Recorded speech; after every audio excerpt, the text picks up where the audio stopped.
దేవుని నామమునకు మహిమ కలుగునుగాక. అనుదిన పరిశుద్ధ గ్రంథ పఠనం. మే 6 ప్రార్థన. దయగల తండ్రి, కృపగల దేవ, పరిశుద్ధుడానికి వందనాలు, స్తోత్రాలు. గడిచిన దినములన్నీ నీ కృపలో జ్ఞాపకం చేసుకుని మరి ఒక నూతన దినం ఆయుష్ ఆరోగ్యం ఇచ్చి మాకు దయచేశారు. మీకు వందనాలు ప్రభా. ఈ దినం వాక్యం ద్వారా మాతో మాట్లాడి మమ్మల్ని బలపరచండి. వినిన వాక్యం మా హృదయాలు ఫలింపచేసి వాక్యానుసారంగా జీవించడానికి నీ కృపను దయచేయమని యేసుక్రీస్తు అతి పరిశుద్ధ నామంలో అడిగి వేడుకొంచున్నాం మా పరమ తండ్రి. ఆమెన్. 2వ రాజుల గ్రంథము 14-15 అధ్యాయములు. 14వ అధ్యాయము.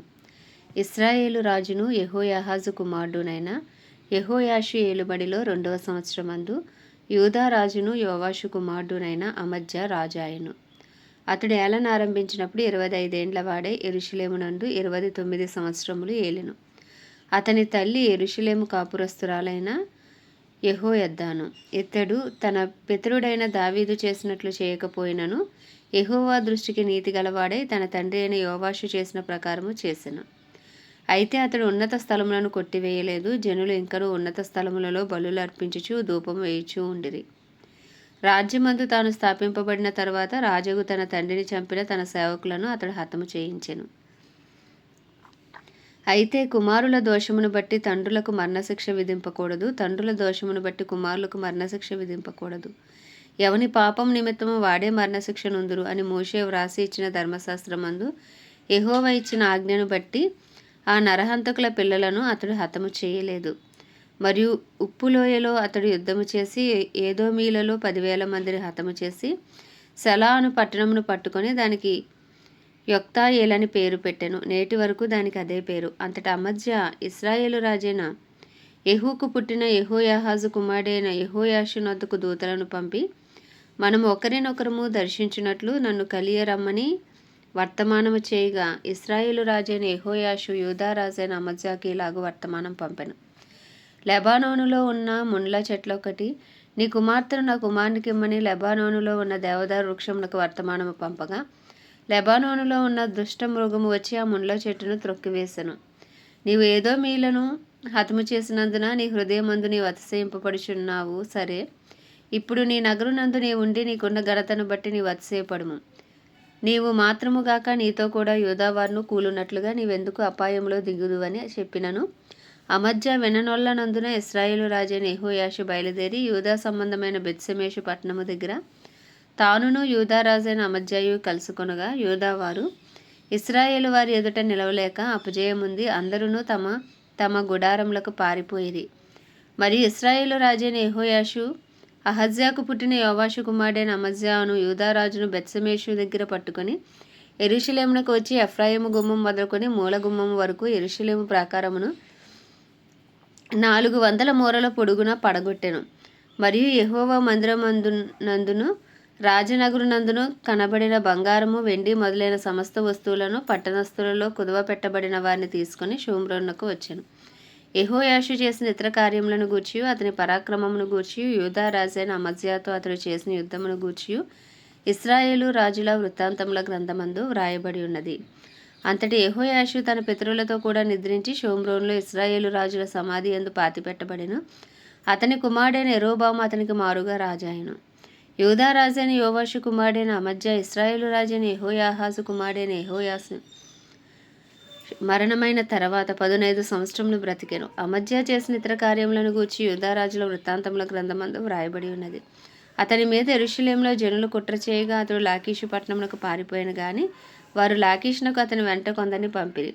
వారు అక్కడ అతనిని చంపి గుర్రముల మీద అతని శవమును యెరూషలేమునకు తెప్పించి దావీదు పురమందు అతని పితరుల సమాధిలో పాతిపెట్టిరి.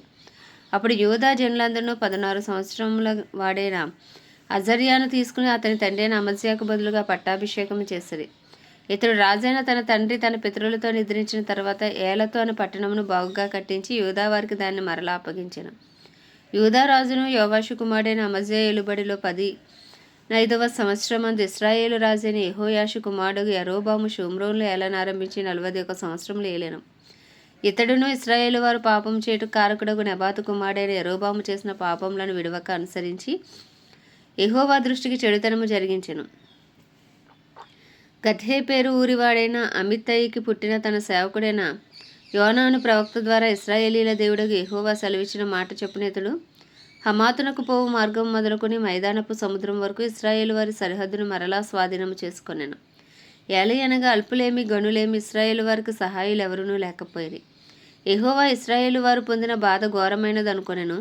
ఇశ్రాయేలును పేరు ఆకాశము క్రింద నుండి తుడిచివేయనని యెహోవా సెలవిచ్చియుండెను గనుక యెహోయాషు కుమారుడైన యరొబాము ద్వారా వారిని రక్షించెను. యరొబాము చేసిన ఇతర కార్యములను గూర్చి, చేసిన దాని అంతటిని గూర్చి, అతని పరాక్రమమును గూర్చి, అతడు చేసిన యుద్ధమును గూర్చి, దమస్కు పట్టణమును యూదా వారికి కలిగి ఉన్న హమాతు పట్టణమునకు ఇశ్రాయేలు వారు కొరకై అతడు మరలా పట్టుకున్న సంగతిని గూర్చి ఇశ్రాయేలు రాజుల వృత్తాంతముల గ్రంథమందు వ్రాయబడి ఉన్నది. యరొబాము తన పితరులైన ఇశ్రాయేలు రాజులతో కూడా నిద్రించిన తర్వాత అతని కుమారుడైన జకర్యా అతనికి మారుగా రాజాయెను. 15వ అధ్యాయం. ఇశ్రాయేలు రాజైన యరొబాము ఏలుబడిలో 23వ సంవత్సరం మందు యూదా రాజైన అమజ్యా కుమారుడైన అజర్యా ఏలను ఆరంభించెను. అతడు 16 ఏండ్ల ఏలనారంభించి యెరూషలేమునందు 52 సంవత్సరములు రాజుగా ఉండెను. అతని తల్లి యెరూషలేము కాపురస్తురాలైన యెకొల్యా. ఇతడు తన తండ్రి అయిన అమజ్యా చర్య అంతటి ప్రకారం యెహోవా దృష్టికి నీతి గలవాడే ప్రవర్తించెను. ఉన్నత స్థలములను మాత్రం కొట్టివేయలేదు. ఉన్నత స్థలములు యందు జనులు ఇంకనూ బలులు అర్పించుచు ధూపం వేచి ఉండిరి. యెహోవా ఈ రాజును మొత్తినందున అతడు మరణమగు వరకు కుష్ఠరోగి ప్రత్యేకంగా ఒక నగరులో నివసించిన గనుక రాజకుమారుడైన యోతాము నగరం మీద అధికారియే దేశపు జనులకు న్యాయం తీర్చేవాడుగా ఉండెను. అజర్యా చేసిన ఇతర కార్యములను గూర్చి, అతడు చేసిన దాని అంతటిని గూర్చి యూదా రాజుల వృత్తాంతముల గ్రంథమందు వ్రాయబడి ఉన్నది. అజర్యా తన పితరులతో కూడా నిద్రించి దావీదుపురంలో తన పితరుల సమాధి యందు పాతిపెట్టబడగా అతని కుమారుడైన యోతాము అతనికి మారుగా రాజాయెను. యూదా రాజైన అజర్యా ఏలుబడిలో 38వ సంవత్సరంలో యరొబాము కుమారుడైన జకర్యా షోమ్రోన్లో ఇశ్రాయేలు వారిని 6 నెలలు ఏలెను. ఇతడు ఇశ్రాయేలు వారు పాపం చేయుటకు కారకుడగు నెబాతు కుమారుడైన యరొబాము చేసిన పాపములను విడువక అనుసరించుచు తన పితరులు చేసినట్లుగా తానును యెహోవా దృష్టికి చెడుతనము జరిగించెను. యాబేషు కుమారుడైన షల్లూము అతని మీద కుట్ర చేసి జనులు చూచుచుండగా అతని మీద పడి అతనిని చంపి అతనికి మారుగా రాజాయెను. జకర్యా చేసిన కార్యములను గూర్చి ఇశ్రాయేలు రాజుల వృత్తాంతముల గ్రంథమందు వ్రాయబడి ఉన్నది. నీ కుమారులు 4వ తరం వరకు ఇశ్రాయేలు సింహాసనం మీద ఆసీనులైందని యెహోవా యెహూతో సెలవిచ్చిన మాట చొప్పున ఇది జరిగెను. యూదా రాజైన ఉజ్జియా ఏలుబడిలో 39వ సంవత్సరం ముందు యాబేషు కుమారుడైన షల్లూము ఏలనారంభించి షోమ్రోన్లో 1 నెల దినములు ఏలెను.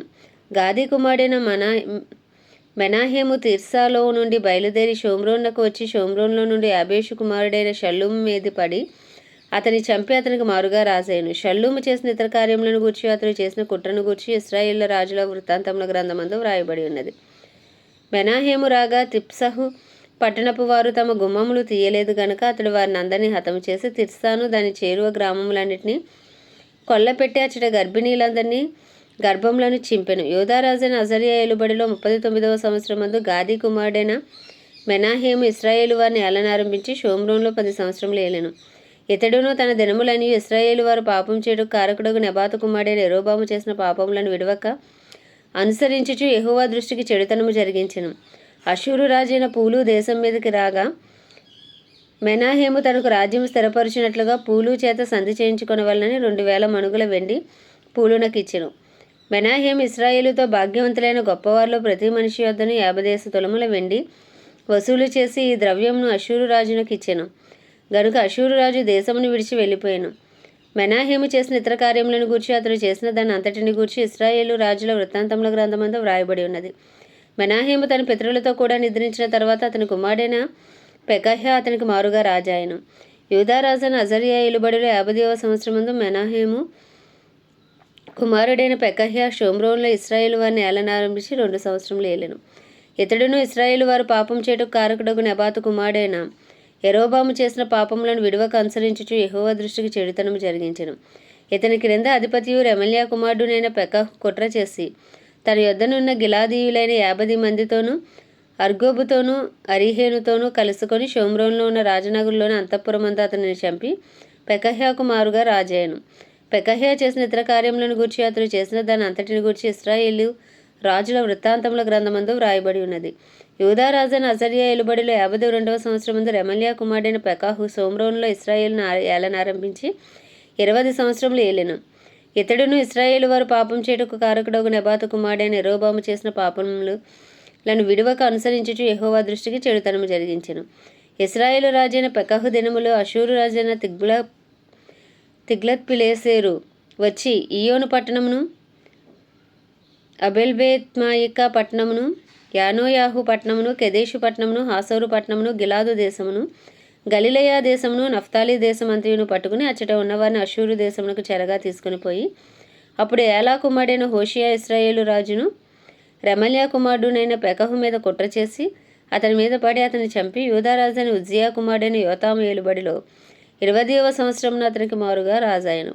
పెకహు చేసిన ఇతర కార్యములను గూర్చి అతడు చేసిన దాని అంతటిని గూర్చి ఇశ్రాయేలు రాజుల వృత్తాంతముల గ్రంథమందు వ్రాయబడి ఉన్నది. ఇశ్రాయేలు రాజును రెమల్యా కుమారుడు నేను పెకహు ఏలుబడిలో 2వ సంవత్సరమున యూదారాజైన ఉజ్జియా కుమారుడు యోతాము ఏలన ఆరంభించెను. అతడు 25 ఏండ్లు వాడై యెరూషలేమునందు రాజై 16 సంవత్సరములు ఏలెను. అతని తల్లి సాదోకు కుమార్తె అయిన యెరూషా. ఇతడు యెహోవా దృష్టికి నీతిగా ప్రవర్తించి తన తండ్రి అయిన ఉజ్జియా చర్యను పూర్తిగా అనుసరించెను. అయినను ఉన్నత స్థలములను కొట్టివేయకుండెను. జనులు ఉన్నత స్థలములందు ఇంకనూ బలులు అర్పించుచు ధూపం వేయుచుండిరి. ఇతడు యెహోవా మందిరముకున్న ఎత్తైన ద్వారమును కట్టించెను. యోతాము చేసిన ఇతర కార్యములను గూర్చి అతడు చేసిన దాని అంతటిని గూర్చి యూదారాజుల వృత్తాంతముల గ్రంథమందు వ్రాయబడి ఉన్నది. ఆ దినములలో యెహోవా సిరియా రాజైన రెజీనును రెమల్యా కుమారుడైన పెకహును యూదా దేశం మీదకి పంప ఆరంభించెను. యోతాము తన పితరులతో కూడా నిద్రించి తన పితరుడైన దావీదుపురమందు తన పితరుల సమాధిలో పాతిపెట్టబడెను. అతని కుమారుడైన ఆహజు అతనికి మారుగా రాజాయను. ఆమేన్. దేవుడి పరిశుద్ధ వాక్యము మన వినికిడిలో దీవించును గాక. ప్రార్థన. దయగల తండ్రి, కృపగల దేవ, పరిశుద్ధుడా, మహోన్నతుడా, మహిమాన్వితుడా, గొప్ప దేవుడా, నీకు వందనాలు, స్తోత్రాలు. సృష్టికర్త, ఆది అంతంలో ఉన్న దేవ, అల్ఫా ఒమేగా అయిన దేవా, నీకే వందనాలు, స్తోత్రాలు, స్తుతులు చెల్లించుకుంటున్నాము. సైన్యములకు అధిపతి, రోషము గల దేవా, నీకే స్తుతి స్తోత్రము నాయన. అద్భుతాలు, ఆశ్చర్యకార్యాలు చేసే దేవుడు, ఎర్ర సముద్రమును పాయలు చేసిన దేవుడు, అయ్యా ఎరుకో గోడలు కూల్చిన దేవుడు, మన్నాను కురిపించిన దేవుడు, బండ నుండి నీళ్లు రప్పించిన దేవుడు తండ్రి, నీకు వందనాలు, వందనాలు, స్తోత్రాలు, స్తోత్రాలు. హల్లెలూయా. యేసయ్యా, నీకే స్తుతి స్తోత్రం చెల్లించుకుంటున్నాము. అయ్యా తండ్రి నాయన, మా కొరకు నాయన అయ్యా తండ్రితో కూడా ఉండుట విడిచిపెట్టకూడని భాగ్యమైనప్పటికీ తండ్రిని విడిచి రిక్తునిగా మా దగ్గరకు వచ్చినాయన, మా పాప పరిహారార్థ బలిగా, ప్రాయశ్చిత్తార్థ బలిగా, ప్రభువా సమాధానార్థ బలిగా నాయన మా కొరకు బలి అయిన యేసయ్యా, నీకు వందనాలు, స్తోత్రాలు, స్తుతులు చెల్లించుకుంటున్నాం. ప్రభా, నీ అమూల్యమైన రక్తాన్ని ఉదయకాలం ఆశ్రయిస్తున్నాము. అయ్యా మా అపరాధాలు, మా పాపములు, మా దోషములు, మా అతిక్రమములని ఉదయకాలం ఒప్పుకుంటున్నాం. ప్రభా అయ్యా దయతో మమ్మల్ని క్షమించండి నాయన, నీ పరిశుద్ధ రక్తంతో కడగండి అయ్యా, శుద్ధీకరించండి తండ్రి. నీకు వందనాలు, స్తోత్రాలు, స్తుతులు. ప్రభా నాయన యేసయ్యా, నీ ముందు నిందారహితంగా నీతిమంతులుగా మమ్మల్ని తీర్చండి. పరిశుద్ధాత్ముడా, మీకు వందనాలు, స్తోత్రాలు. అయ్యా పరిశుద్ధాత్మ శక్తితో మమ్మల్ని ఇంకనూ నింపండి, మమ్మల్ని బలపరచండి. ప్రభా, ఆత్మ లేనివాడు నా వాడు కాదన్నావు తండ్రి నాయన. అయ్యా తండ్రి నాయన, పరిశుద్ధాత్మ అనుభవం లేకుండా మేము ఎవరు ఉండటానికి వీల్లేదు. ప్రభా, వాళ్ళు ఆత్మకార్యాలు జరిగించండి, ఆత్మానుసారంగా జీవించే కృపను దయచండి, శరీర క్రియలు మళ్ళీ నెలపరిచండి. ఆలోచన అనుగ్రహించు, ఆత్మవు నీవే, జ్ఞానం అనుగ్రహించు, తెలివిని అనుగ్రహించు, ఆలోచన అనుగ్రహించు నాయన. దేవుడవు నీవే తండ్రి. అయ్యా నాయన, నీకే స్తుతులు స్తోత్రాలు చెల్లించుకుంటున్నాం. జ్ఞానము దయచేయు దేవుడవు, తెలివిని దయచేయు దేవుడవు నీవే. ప్రభా, నీకే వందనాలు. వాక్యమైన దేవానికి వందనాలు. ప్రభా అయ్యా, నీ వాక్యం మా పాదములకు దీపము నాయన, మా త్రోవకు వెలుగు. ప్రభా తండ్రి, నీకే వందనాలు, వందనాలు. నరుడు నాయన అయ్యా తండ్రి నాయన రొట్టె చేత కాదు కానీ దేవుని నోటి నుంచి ప్రతి మాట వలన బ్రతుకుని ఉన్నావు. ప్రభా, నీకు వందనాలు. ప్రభా, నీ కట్టడలు, నీ ఆజ్ఞలు అనుసరించుచు నీ వాగ్దానాలు పొందుకునే భాగ్యం అందరికీ మీరు దయచేయండి. ప్రభా అయ్యా, సమృద్ధి వాక్యం మాకు దయచేయండి. వినిన వాక్యం మా హృదయాలు ఫలింపచేయండి. వాక్యానుసారమైన జీవితాలు మాకు దయచేయండి. నా ప్రాణమై యెహోవాను సన్నిధించి మనం చేసిన ఉపకారంలో దేనిని మరువద్దన్నావు. ప్రభు, దే కాలమున అయ్యా మా ఏళ్ళ మీరు చేసిన ప్రతి మేలుని బట్టి, ఉపకారమును బట్టి, మీరు ఇచ్చిన క్షేమస్థితిని బట్టి, ఆయుష్ను బట్టి, ఆరోగ్యమును బట్టి, అయ్యా మీరు ఇచ్చిన సమస్తమును బట్టి మీకు వందనాలు, కృతజ్ఞతాస్తుతులు చెల్లించుకుని కృపాసనం వద్దకు వచ్చి అయ్యా నీ కృప కొరకు వేడుకుంటున్నాం. అయ్యా మాపై, మా కుటుంబాలపై, మా బిడ్డలపై నీ కృప కలుగునుగాక అని ప్రార్థిస్తున్నాను. అయ్యా కుటుంబాలు అనారోగ్యంగా ఉన్న వారిపై నీ కృప కలుగునుగాక. అయ్యా ఆధ్యాత్మికంగా బలహీనంగా ఉన్నవారిపై నీ కృప కలుగునుగాక. అయ్యా రక్షణ లేని వారిపై నీ కృప కలుగునుగాక. రక్షణార్థమైన కృప దిగి వచ్చునుగాక. మా బంధువులు, స్నేహితులు, ఇరుగు పొరుగు అందరినీ మీ హస్తాలకు అప్పచెప్పుకున్నాం. ఏ ఒక్క ఆత్మ నశించిపోవటానికి వీల్లేదు. ప్రభా, అందరూ అంతటా రక్షణ పొందినట్లు నీ కృప కలుగునుగాక అని ప్రార్థిస్తున్నాము. అయ్యా తండ్రి, నీకే వందనాలు. దైవజనులు, దైవజనురాలు, సేవకులు, సేవకురాలు అందరినీ మీ హస్తాలకు అప్పచెప్పుకుంటున్నాం. నీ పరిచయలో ఏ విధముగా సేవ చేస్తున్నప్పటికీ ప్రభు వారిని బలపరచండి, అభిషేకించండి, వాడుకోండి. అయ్యా తండ్రి, నీకే వందనాలు. వారి అవసరతలన్నీ నీ మహిమేశ్వరంలో తీర్చండి. ప్రభా, క్రైస్తవులందరినీ రూపాంతరపరిచి నీ రూపులోకి మార్చుకోండి నాయన. అయ్యా ఎత్తబడే సంఘంలోనైనా సిద్ధపాటు కలిగిన జీవితాలు కలిగి ఉండే కృపను మీరు దయచేయండి. అయ్యా నీకే వందనాలు, స్తోత్రాలు. క్రైస్తవులందరినీ నీ పత్రికలుగా మీరు మార్చమని ప్రార్థిస్తున్నాను తండ్రి. అయ్యా తండ్రి ప్రపంచ దేశంలన్నిటి కొరకు వాటిని పరిపాలిస్తున్న రాజులు నాయకులు వారి కింద పనిచేస్తున్న అధికారుల కొరకు ప్రార్థిస్తున్నాం. అయ్యా నీ చిత్తానుసారమైన పరిపాలన చేయటం కాసిన బుద్ధి జ్ఞాన వివేకములను వారికి అనుగ్రహించండి. ఇంకా సువార్త అందరి గ్రామాల ప్రాంతాల పట్టణాలను మీరు పట్టుకోండి ప్రభు. సువార్థికులు లేపండి, అపోస్తలను లేపండి, ప్రవక్తలు లేపండి, ప్రార్థించి ప్రార్థనా వీరులను రోధించే స్త్రీలను అయ్యా లేపమని ప్రార్థిస్తున్నాం ప్రభు. నిశ్చయంగా అయ్యా నాయన యెహోవా లేచునుగా కానీ శత్రువులు చెదరి పోదురుగా కానీ ప్రార్థిస్తున్నాం తండ్రి. అయ్యా నీకే వందనాలు స్తోత్రాలు. నాయన ఇజ్రాయెల్ దేశాన్ని జ్ఞాపకం చేసుకుని ఇజ్రాయెల్ సరిహద్దుల సమాధానం ఇచ్చి ఇజ్రాయెల్ ప్రజలకు క్షేమం అనుగ్రహించమని ఇజ్రాయెల్లో నీ చిత్తము జరిగించమని వేడుకొంచున్నాం. అయ్యా తండ్రి నీకే వందనాలు స్తోత్రాలు. ప్రత్యేకించి మా భారతదేశాన్ని మీ హస్తాలకు అప్పచెప్పుకుంటున్నాం. 150 కోట్ల భారతదేశ ప్రజల మనోనేత్రాలు తెరవబడును గాక, హృదయాలు తెరవబడును గాక, రాతి గుండెలు తీసి మాంసపు గుండెలు పెట్టబడును గాక. నిశ్చయంగా భారతదేశంలో కడవరి వర్షం మీద దిగిరని కడవరి ఉజ్జీవాన్ని రగిలించండి అయ్యా. నీ పేరు పెట్టబడిన నీ జనులు తమ్మును తాము తగ్గించుకుని పాపం విడిచి ప్రభువా అయ్యా చేసిన ప్రార్థనలకు జవాబు దయచేయండి అయ్యా. చేస్తున్న విజ్ఞాపనలకు జవాబు దయచేయండి అయ్యా. కడవరి వర్షమే మీద దిగిరని కడవరి ఉజ్జీవాన్ని రగిలించండి. ఏ ఒక్క ఆత్మ నశించిపోవడానికి వీల్లేదు ప్రభా. మా దేశం శారీరకంగా, మానసికంగా, ఆధ్యాత్మికంగా, ఆర్థికంగా, రాజకీయ పరంగా, సాంఘిక పరంగా అన్ని విషయాల్లో కృప పొందుకొందునుగాక, అన్ని విషయాల్లో స్వస్థత పొందుకొందునుగాక అని ప్రార్థిస్తున్నానయ్యా. అయ్యా మా నాయన మా దేశంలో సువార్త విస్తరించబడాలి. సువార్త అందరి గ్రామాలు, ప్రాంతాలు, పట్టణాలు పట్టబడాలి. సువార్తకు విరోధంగా రూపించబడుతున్న ప్రతి ఆయుధం యేసు నామములో లయపరచబడునుగాక అని ప్రార్థిస్తున్నామయ్యా. అయ్యా సువార్తకు వ్యతిరేకంగా అయ్యా నాయన వస్తున్న బిల్స్ అని యేసు క్రీస్తు నామములో క్యాన్సిల్ అయిపోవునుగాక అని ప్రార్థిస్తున్నాం తండ్రి. ఓ నిశ్చయంగా నీ వెలుగు కలుగునుగాక అయ్యా. సమృద్ధి జీవము కలుగునుగాక. మా దేశానికి మహారక్షణ కలుగునుగాక అయ్యా. మా దేశ ప్రధాని కానీ, ప్రెసిడెంట్, చీఫ్ మినిస్టర్స్, గవర్నర్లు, ఎమ్మెల్యేలు, ఎంపీలు, ఎమ్మెల్సీలు వారి కింద పనిచేస్తున్న అధికారులు అందరినీ మీ హస్తాలకు అప్పచెప్పుకుంటున్నాం ప్రభా. అయ్యా అందరూ అంతటా రక్షణ పొందాలి ప్రభా. అందరూ నీ చిత్తానుసారమైన పరిపాలన చేయనట్లు కావాల్సిన జ్ఞాన వివేకములను మీరు అనుగ్రహించండి అయ్యా. మా దేశంలో సువార్తకు విరోధంగా రూపించబడుతున్న ప్రతి ఆయుధం యేసునామములో లయమైపోవునుగా కానీ ప్రార్థిస్తున్నాం. సువార్త ద్వారా ఇంకను యేసునామములో తెరవబడునుగా కాకనైనా ఇంకను మా దేశంలో ఏ మారుమూల ప్రాంతాలు, ఏ గ్రామాల్లోకి ఇంకా సువార్త వెళ్ళలేదో అక్కడికి సువార్థికులు పంపబడుదురుగాకనైనా అయ్యా నాయన నీ చిత్తమే మా దేశంలో జరగాలి. నీ రాజ్యం మా దేశంలో స్థాపించబడాలి ప్రభా. అయ్యే ఉదయకాలంలో మా దేశాన్ని మీ హస్తాలకు అప్పచెప్పుకుంటూ ఇండియన్ ఆర్మీ, నేవీ, ఎయిర్ ఫోర్సుల చుట్టూ కూడా నీ రక్త కంచి వేయమని, సరిహద్దులో సమాధానం ఉంచమని ప్రార్థిస్తూ చిన్ని ప్రార్థనని నీ పాద సన్నిధికి చేర్చుకోమని యేసుక్రీస్తు అతి పరిశుద్ధ నామంలో అడిగి వేడుకొంచున్నాం మా పరమ తండ్రి, ఆమేన్. పరలోకమందున మా తండ్రి నీ నామం పరిశుద్ధపరచబడును గాక, నీ రాజ్యం వచ్చును గాక, నీ చిత్తం పరలోకమునందు నెరవేర్చబడుచున్నట్లు భూమి అందు నెరవేర్చబడును గాక. మన దిన ఆహారం నేడు మాకు దయచేయము. ఎలా అపరాధం చేస్తున్నామని మేము అయా క్షమించిన ప్రకారం అపరాధం క్షమించి మమ్మల్ని శోధనలోకి తగ దుష్టుని భార్య నుండి తప్పించు. ఎందుకంటే రాజ్యము, బలము, శక్తి, మహిమయు నీవే ఉన్నవి. ఆమేన్. ప్రభేసు రక్తమే జయం, ప్రభేసు వాక్యమే విజయం, ప్రభేసు నామంలో సంపూర్ణ విజయం కలుగును గాక. ఆమేన్, ఆమేన్, ఆమేన్.